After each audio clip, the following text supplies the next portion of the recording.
pas sans savoir que le 3008 est l'un des best-sellers du marché. Rendez-vous compte, la deuxième génération s'est vendue à quasiment autant d'exemplaires que les petites citadines sur le marché français. Ça, c'est un véritable exploit pour un véhicule familial qui dépasse largement les 30 000 € dans sa version la plus vendue. Donc pour rester un des leaders du marché, le 3008 se devait de se moderniser. Il change de look avec une inédite calandre sans contour, avec des strates. C'est plutôt réussi. La voiture change sans pour autant être dénaturée. En tout cas, elle garde de la personnalité et c'est ce qui devrait plaire évidemment aux acheteurs de SUV compacts de Peugeot. L'arrière change également puisque on retrouve, comme sur les 508 et le 2008, un bandeau entièrement noir avec les feux noirs quand le contact est coupé, et il peut désormais être équipé d'un Black Pack qui, comme son nom l'indique, se caractérise par des éléments de carrosserie noirs en remplacement des chromes, donc ça donne un look plus sportif. À l'intérieur, pas de grands changements, hormis l'arrivée de ce grand écran GPS multimédia XXL directement emprunté à la 508.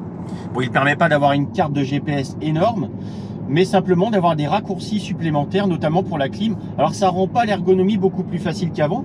On regrette toujours l'absence de console dédiée à la climatisation qui impose de passer par l'écran tactile pour faire ses réglages de flux d'air, de chauffage et tout. On avait l'impression qu'on allait pouvoir avoir la possibilité de régler la clim, mais pas du tout. On a juste un raccourci supplémentaire qui, hélas, vous supprime le menu sur lequel vous étiez. Donc l'ergonomie n'y gagne pas, malheureusement. Les Peugeot ne sont pas réputés pour ça. Autre équipement important, l'arrivée d'un système de conduite semi-autonome sur autoroute et un système de vision nocturne qui permet de détecter un être vivant dans l'obscurité qu'on ne verrait pas soi-même avec les phares. On a une image qui est reproduite sur le bloc d'instrumentation et ça, c'est quand même un atout pour la sécurité. Ce qu'on apprécie toujours, c'est la présentation qui reste très moderne malgré les 4 ans d'existence de ce véhicule. La finition est toujours soignée avec des matériaux de belle facture. Il y a toujours des petits problèmes d'assemblage de plastique comme la boîte à gants au niveau des ouïes d'aération qui sont pas très bien alignés. Ça reste un problème chez Peugeot. Mais la qualité des matériaux reste très valorisante, très cossue. Surtout là sur cette version GT, on a de l'Alcantara ici sur le tableau de bord. Ça reste un véhicule assez raffiné. Pour le reste, pas de changement. Le 3008, c'est un véhicule qui est très agréable à vivre en ville parce que il braque très bien, il y a une bonne visibilité, la direction est légère, donc c'est un des SUV compacts les plus faciles à manœuvrer.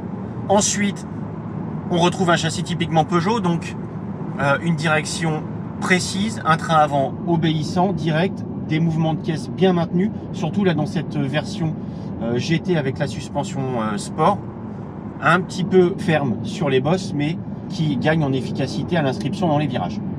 Sous le capot de notre version, on a un diesel Blue HDI 130 et une boîte auto. C'est un moteur qui peut être un petit peu bruyant à l'accélération et un petit peu creux avec la boîte manuelle. Là, avec la boîte auto, gère parfaitement la mécanique. En cas de besoin, elle passe sur le bon rapport.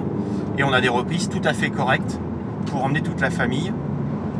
Et elle fait preuve d'une remarquable douceur dans les passages de rapport. Il y a peut-être un petit peu en ville qu'on peut ressentir quelques à-coups, mais vraiment rien de rédhibitoire. Et enfin à l'arrière, on n'est pas trop mal installé, quoique la banquette est un petit peu basse, donc ça ne soutient pas très bien les cuisses. Au centre, le tunnel de servitude reste assez petit, donc ça permet aux passagers du milieu d'être plutôt bien installés, en dépit d'un dossier assez dur. Mais une nouvelle fois, on regrettera le manque d'espace aux jambes à l'arrière. Ça, quand vous avez des grands ados, c'est gênant.